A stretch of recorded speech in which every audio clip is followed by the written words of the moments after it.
یہ بات ہے ڈونلڈ ٹرمپ کے پہلے دور 2017 کی۔ افغانستان سے متعلق میٹنگ ہو رہی تھی اور انخلا کے موضوع پر بات چیت جاری تھی۔ CIA اور پینٹاگون افغانستان سے فوری واپسی کے حق میں نہ تھے، جبکہ ٹرمپ فوری انخلا پر زور دے رہے تھے۔ اداروں کے سربراہان نے موقف پیش کیا کہ امریکی فورسز کے انخلا کے بعد افغانستان دوبارہ دہشت گردوں کا مرکز بن جائے گا، جس پر ٹرمپ نے ان سے سوال کیا کہ کیا وہ امریکہ کے لیے خطرہ بن سکیں گے اور کیا وہ 9/11 جیسی دوسری کارروائی کر سکیں گے، تو ان کا جواب تھا کہ وہ امریکہ کے لیے دوبارہ ایسا خطرہ نہیں بن سکتے۔ اس پر ٹرمپ نے زلمے خلیل زاد کو مخاطب کر کے جلدی افغانستان سے نکلنے کا پلان تیار کرنے کو کہا۔ ٹرمپ کا کہنا تھا کہ اگر دہشت گرد دوبارہ سر اٹھاتے ہیں تو افغانستان کے پڑوسی ممالک پاکستان، ایران، تاجکستان، ازبکستان اور چین جانے اور دہشت گرد جانے۔ میں کیوں امریکی ٹیکس دینے والے شہریوں کا پیسہ افغانستان میں لگا دوں؟ یہ تھی ڈونلڈ ٹرمپ کی سوچ۔ آج جب ٹرمپ دوسری بار امریکہ کے صدر بن چکے ہیں اور پاکستان سمیت پوری دنیا یہ توقعات لگائے بیٹھی ہے کہ ان کے آنے سے خوشگوار تبدیلیاں ہوں گی اور مشرق وسطیٰ سمیت کئی خطوں کے حالات بدلیں گے، لیکن حقائق کچھ اور ہیں۔ افغانستان سے انخلا کے واقعے سے ٹرمپ کی ذہنیت کا پتہ چلتا ہے کہ ان کے لیے کوئی بھی ملک اہم نہیں سوائے امریکہ کے۔ وہ وہی کچھ کریں گے جس میں انہیں امریکہ کا مفاد نظر آئے گا۔ اس لیے لگتا یہی ہے کہ ان کی پہلی ترجیح امیگریشن کا مسئلہ ہوگا۔ انتخابی مہم کے دوران بھی وہ یہ عزم ظاہر کرتے رہے کہ غیر قانونی تارکین وطن کو نکالیں گے، اور صدارتی مکالمے میں بھی انہوں نے اس بات پر زور دیا۔ یوں ٹرمپ کے آنے سے ایک تو امریکہ میں پناہ لینے کا رجحان کم ہوگا اور دوسرا وہاں پر غیر قانونی طور پر مقیم لوگوں کا جینا محال ہو جائے گا۔ بیرونی محاذ پر ان کی ترجیح چین ہے۔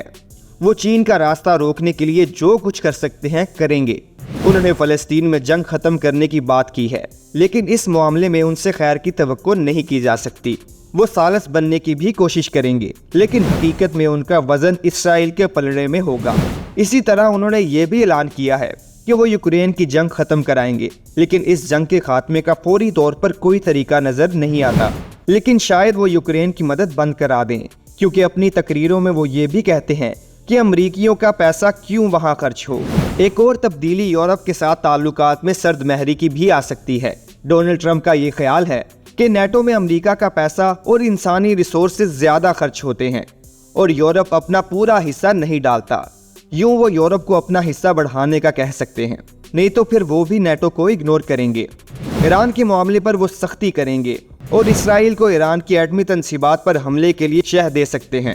جہاں تک پاکستان کا تعلق ہے تو امکان یہ ہے کہ وہ پاکستان کو لٹکا کر رکھیں گے۔ نہ وہ پاکستان کو لاڈلا بنائیں گے اور نہ دشمن، لیکن چین کے ساتھ پاکستان کے تعلقات کے تناظر میں اپنے تعلقات کی سمت کا تعین کریں گے۔ ماضی میں بھی امریکہ کو پاکستان سے دلچسپی نہیں تھی، بلکہ امریکی پاکستان کو افغانستان کی اینک لگا کر دیکھتے تھے، اور اب چین کی اینک لگا کر دیکھیں گے۔ اس معاملے میں وہ جو بائیڈن کے مقابلے میں زیادہ اگریسو ہو سکتے ہیں، اور پاکستان کے لیے مشکل ہو جائے گی کہ وہ چین اور امریکہ کے مابین توازن کو کیسے برقرار رکھیں۔